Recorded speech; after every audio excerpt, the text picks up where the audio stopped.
안녕하세요. 딸아이를 키우고 있는 워킹맘입니다. 어디다 하소연할 곳도 마땅치 않고 그래서 여기에 오게 되었어요. 남편과는 서울에서 버스로 10분만 벗어나면 바로 나오는 경기권에서 거주하고 있어요. 할 수만 있다면야 저희도 서울에서 시작하고 싶었지만 당시 저희가 가진 돈이 많지가 않았거든요. 그래서 친정부모님의 도움을 받아 그나마 지금 사는 아파트에 들어올 수 있었습니다. 그리고 동네 자체는 마음에 쏙 들어요. 근처에 산도 있고 학군도 잘 되어 있는 데다가 당장 상권이 잘 조성되어 있다 보니 사는데 불편한 게 없거든요. 하지만 제가 육아휴직에서 복귀하고 얼마 되지 않아서 이직을 했는데 그러면서 출퇴근길이 멀어진 게 어떻게 보면 유일한 단점이라면 단점이네요. 전에는 남편과 마찬가지로 자가용으로 20분 정도면 출근을 할 수 있었거든요. 그런데 지금은 버스도 타야 하고 지하철도 타야 해서 운이 좋으면 1시간, 아니면 보통 1시간 20분씩은 걸립니다. 왕복으론 거의 3시간 가까이 걸리는 셈이지요. 그렇다 보니 집에 오면 말 그대로 파김치가 되어 있기 일쑤였어요. 사실 애만 아니었다면 이직할 일도 없었을 거예요. 원래 다니던 회사도 잘 다니고 있었고 월급도 많았던 건 아니지만 그렇다고 크게 부족하지도 않았거든요. 그런데 어머님 아버님의 성화로 저희 계획보다 이르게 아이를 갖게 되었습니다. 그리고 애를 키우는데 돈이 많이 든다는 건 알고 있었는데 그게 제 예상보다 훨씬 많이 들더라고요.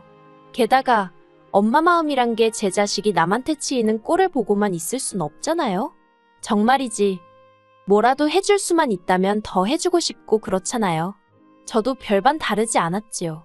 산후조리원에서 만난 여자들부터 시작해서 여기저기서 말이 들려오니까 하루라도 빨리 뭐도 가르쳐야 될 것 같고 옷도 먹는 것도 좀 더 좋은 걸로 챙겨주고 싶어지고 여러 가지로 조바심이 나더라니까요. 그런 와중에 복귀한 회사는 저를 어찌나 서럽게 하던지요. 비록 제가 대기업을 다니고 있던 건 아니어도 동네 구멍가게도 아니고 그래도 나름 직원 수도 100명이 넘고 연매철도 몇십억인 그런 곳이었거든요. 그런데 애엄마에 대한 인식은 아주 저질도 그런 저질이 없었습니다. 회사에 복귀하고 얼마 되지 않았을 때였어요. 사장실로 호출을 하길래 갔더니 퇴직금 얼마 챙겨줄 테니까 알아서 제 발로 나가라는 거예요. 자기는 애 문제로 자리 이탈하고 회사 일에 집중 못하는 그런 직원은 필요 없다면서요. 하지만 저는 그 말이 어처구니도 없고 가당치 않다 싶어서 따르지 못한다 알렸습니다. 마음 한켠으론 묵묵히 버티면서 제 할 일만 잘해내면 사장도 자기가 잘못 생각했다는 걸 깨닫고 저에게 미안해할 거라고 생각하면서 말이에요. 하지만 제가 너무 순진했던 거지요.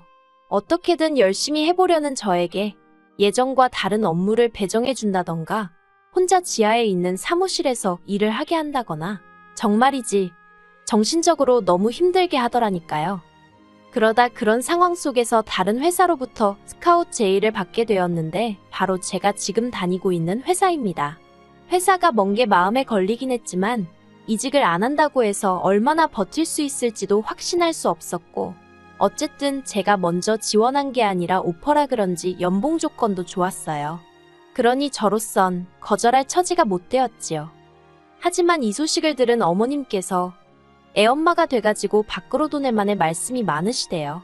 제 딴에는 열심히 살려고 그러는 건데 어머님이 그런 식으로 말씀하시니 속이 어찌나 상하던지요. 그리고 말이 나와서 말이지만 까놓고 말해서 결혼할 때를 생각하면 지금도 사기 결혼을 당한 게 아닌가 싶을 정도로 억울할 때가 많았거든요. 일단 결혼 전까지만 하더라도 어머님 성격이 저런 줄은 꿈에도 생각을 못했고요. 여러 가지 이해 못할 행동도 많이 하셨어요. 처음 제가 시댁에 인사를 드리러 갔을 때 전 어머님의 얼굴을 보고 깜짝 놀랐습니다. 사람이 어떻게 살아왔는지 얼굴을 보면 다 드러난다고 하잖아요. 저희 어머님은 뭐라고 해야 할지 미운 주름이 많으셨어요. 인상 쓸 때 생기는 미간 주름이라던가 처진입꼬리 주름이라던가 그런 거요. 게다가 말씀도 어찌나 괄괄하게 하시는지 보통은 아니겠구나 싶었지요. 하지만 어쩐 일인지 어머님은 결혼식도 혼수도 전부 다 저희들더러 알아서 하라시며 전혀 간섭도 안 하셨고 연락을 자주 해라 마라 그런 것도 없으시대요. 그래서 전 속으로 사람이 생긴 것만 보고는 모른다더니 정말 그렇구나 하고 생각했답니다. 그런데 문제는 결혼식이 임박할 때까지도 처음에 저희 결혼에 보태주시기로 한 5천만 원에 대해서 이렇다 저렇다 말씀이 없으신 거예요. 저는 저대로 돈 이야기다 보니 껄끄러워서 눈치만 살피고 있었고요. 그러다 답답한 마음에 여쭸더니 덜컥 제 손을 잡으시곤 당신 사정을 길게도 늘어놓으시대요. 그리고 그때는 식은 코앞이지. 어머님하고는 그럭저럭 정도 들었지. 그래서 제가 냉정하게 상황 파악을 못하고 남편이랑 상의 끝에 어머님이 해주신다던 돈은 대출을 받아서 해결했답니다. 그렇다 보니 결혼식을 올리고 나서도 한동안 애 가질 생각은 꿈도 못 꿨지요. 그런데 결혼한 지 1년도 안 돼서 아버님이 쓰러지시고 이래저래 집안에 일이 좀 있었어요. 그러니까 어머님이 하루빨리 손자라도 아버님한테 안겨드려야 하지 않겠냐며 그렇게 밤이고 낮이고 저를 닥달을 하시는 거예요. 남편도 남편대로 마음이 급한 눈치였고요. 그리고 그때 남편이 분명히 했던 말이 아이만 낳으면 어머님이 애도 봐주시고 여러모로 도움을 많이 주실 거라 했습니다. 솔직히 친정에 맡기기도 여의치 않았던 상황이라 그래 여러 가지로 좋은 일한다 생각하자 마음을 먹었어요. 그렇게 지금 딸애를 갖게 되었고요. 하지만 이게 웬걸요. 막상 애를 갖고 나니까 어머님이 도와주시긴 뭘 도와주시나요. 입덧이라도 하면 그걸 가지고 애 가졌다가 유세하냐. 생색내지 말라 별소리를 다 하시대요. 그뿐만이 아니었습니다. 애도 예뻐해주질 않으시니 그게 그렇게 서운하더라니까요. 저희 애 첫돌 때요. 금반지까지는 기대도 안 했습니다만 어쩜 양말 한 짝도 안 사주실 수가 있어요? 그러니 저라고 시댁에 돈을 쓰고 싶지가 않더라고요. 그런데 올해 초였습니다. 어머님이 집에서 밥이나 같이 먹게 오라고 해서 갔거든요. 그런데 신혼에도 와 있더라고요. 신혼은 남편보다 2살 어리고 저희 결혼한 다음 해에 결혼을 했어요. 애는 아직 없고요. 아무튼 그런 상황에서 어머님이 뜻밖의 이야기를 꺼내셨습니다. 어머님 아버님이랑 신혼애랑 합가를 하기로 했다는 거예요. 그래서 집을 리모델링을 해야 한다는데 그 돈을 저희더러 좀 보태라고 하시는 게 아니겠어요? 황당했지요. 보아하니 신혼애가 들어와서 산다고 하니까 리모델링 이야기가 나온 것 같은데 그걸 그러면 신혼애외가 보태야지 왜 저희가 보태나 싶어서요. 그리고 막말로 돈이 있어야 그것도 뭐 보태드리던지 하지 저희도 여유가 없이 빠듯했거든요. 그래서 어머님께 죄송하다 그럴 만한 돈이 없다고 일단은 그렇게 말씀을 드렸습니다. 그러자 어머님이 니들 얼마 전에 자동차 계약했다 하지 않았냐면서 그 이야기를 꺼내시는 거예요. 사실 남편이 타던 차는 남편이 직장에 들어가자마자 샀던 차라 10년도 더 된 차였고 제가 타던 차도 7년이 넘은 차였습니다. 그런데 이제 애를 데리고 어디라도 가려니까 이 차고 저 차고 불안해서 태울 수가 있어야 말이지요. 그래서 조금 무리한다 싶기는 했지만 가족용 SUV를 한 대 계약을 하긴 했었어요. 그런데 어머님이 저희더러 지들 차 살 돈은 있고 당신 리모델링비는 못 내주냐면서 얼마나 짜증을 내시던지. 신혼남편도 있는 자리라서 제가 더 세게 나가지는 못했지만 저렇게 막무가내일 수가 있나 싶더라니까요. 그래도 결국은 어쨌든 돈이 없으니 리모델링비는 못 해드렸어요. 듣자 하니 신혼의 집 팔고 빚 갚고 얼마 남았던 모양이라 그 돈으로 하기로 했다더군요. 이건 여담이지만 신혼애가 어머님네 들어가서 살게 된 게 신우가 신혼남편 몰래 동네 여자들한테 거짓말을 치고 돈을 빌려다 쓴 모양이 돼요. 남의 돈으로 주식도 하고 여행도 다니고 솔직히 신혼남편이 정말 몰랐을까 싶기도 한데 아무튼 꼬리가 길면 밟힌다고 그러고 다니는 걸 신우한테 돈을 빌려준 몇몇 여자들이 수상쩍게 생각하곤 경찰에 신고를 했나 봅니다. 그래서 합의를 해야 하네 어쩌네 그러면서 일이 커져가지고 집까지 팔게 된 거지요. 그나마 집이라도 한 채 있었으니 망정이지. 그리고 저희 어머님도 대단하다 싶은 게 그런 와중에도 남는 돈으로 리모델링을 강행하시더라니까요. 그런데 리모델링을 시작할 무렵 어머님이 저희랑 상의도 없이 저희 집에 아버님이랑 오셨더라고요. 그리고는 공사기간 동안 가 있을 곳이 없으니 당연한 거 아니냐면서 저희 집에 한 달 정도 계시겠다는 게 아니겠어요? 어이가 없었지요. 어머님 댁에서 5분 남짓한 거리에 이모님 혼자 살고 계시거든요. 뭐 아버님 입장에서야 처제인 이모님보다는 아들 집이 편하셔서 그러실 수도 있지만 아무튼 여러 가지로 저도 날이 서더라고요. 그런데 이미 짐까지 싸들고 오신 분들한테 안 된다고 할 수도 없고 남편도 자기도 몰랐다면서 미안하다고 하대요. 그래서 유야무야 같이 지내게 되었습니다. 그리고 말해 뭐 하겠어요. 한 달이 1년처럼 길고 고역이었습니다. 어머님이 계신다고 저나 남편의 일상이 조금 편해지고 그런 게 전혀 없었어요. 저는 집에서 7시에는 나가야 제 시간에 출근을 할 수 있었는데 어머님이 아침을 차려달라고 하질 않으시나 화장실도 하나뿐인데 그걸 차지하고 안 나오시고 정말 일부러 저러시나 싶을 정도로 아침부터 사사건건 사람 환장하게 하시더라고요. 게다가 아이도 전혀 봐주시려 하지 않으셔서 남편이 등하원을 시키는 건 여전했습니다.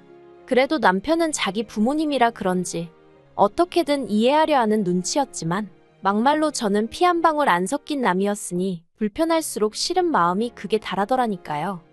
그래도 시간이 흘러서 어머님 아버님은 리모델링을 마친 집으로 들어가셨습니다. 이제 다 끝났다. 숨 좀 쉬겠구나. 그게 제 머릿속에 처음 든 생각이었어요. 그런데 끝이 아니더라고요. 지난주 초였어요. 어머님 아버님이 연락도 없이 저희 집에 또 오셨더라고요. 일단 집 안으로 모셨더니 어머님이 찬물 한 잔을 그대로 들이키시고는 다음 주쯤에 저희 집으로 이사를 오시겠다는 겁니다. 일단 작은 방이 비었지 않냐면서 거기서 당분간 생활을 하셔야겠다나요? 이게 무슨 상황인가 싶어서 갑자기 그게 무슨 말씀이시냐고 물었습니다. 그러자 어머님이 하시는 말씀이 신혼남편 쪽에서 난리가 났다는 거예요. 알고 보니 신혼애가 살던 아파트는 신혼남편이 해온 것이었는데 그걸 홀랑 팔아먹어가지고 그쪽 사돈들이 화가 단단히 났다나요? 게다가 대릴사위까지 하게 생겼다면서 이혼을 시킨 애만의 집안이 다 뒤집어졌던 거지요. 그러니 어쩌겠냐면서 당신 딸 이혼녀 안 만들려면 일단 당신 아파트를 신혼애한테 줘야 될 것 같다고. 그래서 당분간 저희랑 사셔야겠답니다. 제가 그것 말도 안 된다고 했어요.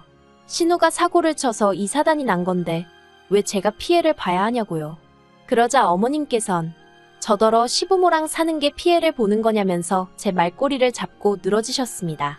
저더러 그렇게 안 봤는데 아주 못돼 처먹었다면서 가족끼리 서로 돕는 거지.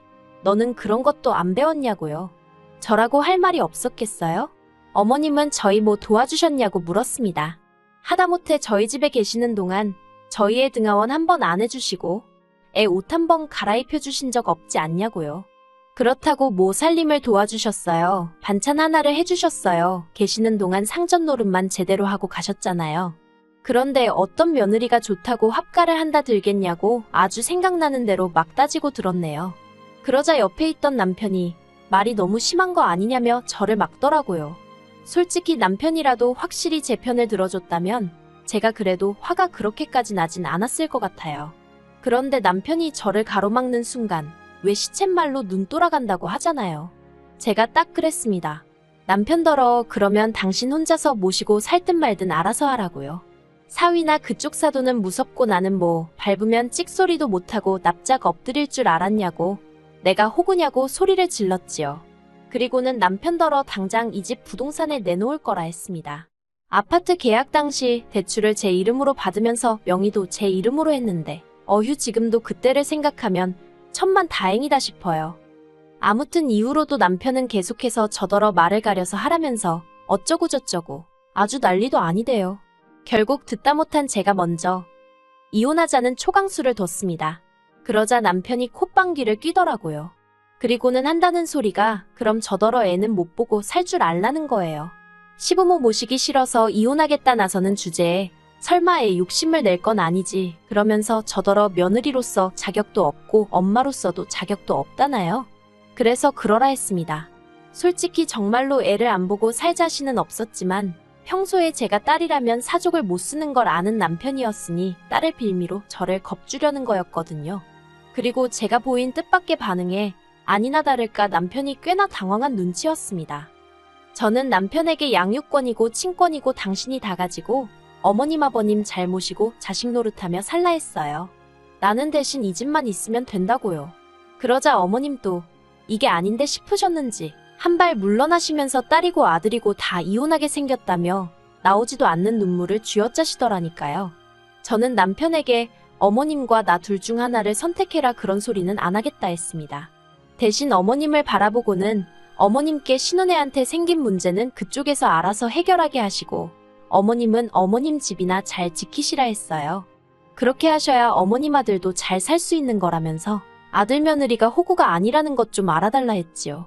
그러자 남편도 제 말에 수긍을 하며 어머님께 별 수 없지 않느냐고 걔들 문제는 걔들더러 알아서 하라고 해. 그러대요. 그렇게 일단은 저희 집에 평화가 찾아오긴 했어요. 솔직히 얼마나 갈지는 두고 봐야 알겠지만요. 남편도 자기가 장남이다 보니 어머님 아버님을 챙겨야겠다는 생각이 들어서 순간 자기가 저에게 말을 심하게 했다며 미안하다 사과해왔습니다. 하지만 말이라는 게 한번 엎어지면 주워 담을 수 없다고 제가 받은 충격과 상처가 한 번에 괜찮아지진 않더라고요. 그래서 지금 남편이 무척 꼴보기 싫은 상황이긴 하네요. 그래도 뭐 애 아빠고 그동안 저에게 잘해왔으니 한 번 더 기회를 줄 생각입니다. 어머님은 이후로 저에게 연락은 따로 안 해오고 계세요. 그리고 신혼에는 별거를 시작했다대요. 신우 남편은 자기 본가로 갔고 신우는 신우대로 어머님 아버님하고 지내고 있어요. 그래서 신우가 저나 저희 남편을 원망하는 눈치긴 한데 그거야 뭐 솔직히 그러던지 말던지 관심은 없습니다. 저는 제 가정이 소중하지 신우 가정까지 챙겨줄 여력도 없고 능력도 안 되거든요. 어떻게 끝내야 할지 모르겠습니다만 제가 하고 싶은 말은 가끔은 생각보다 더 세게 나가야 원하는 바를 얻을 수 있는 것 같다는 거예요.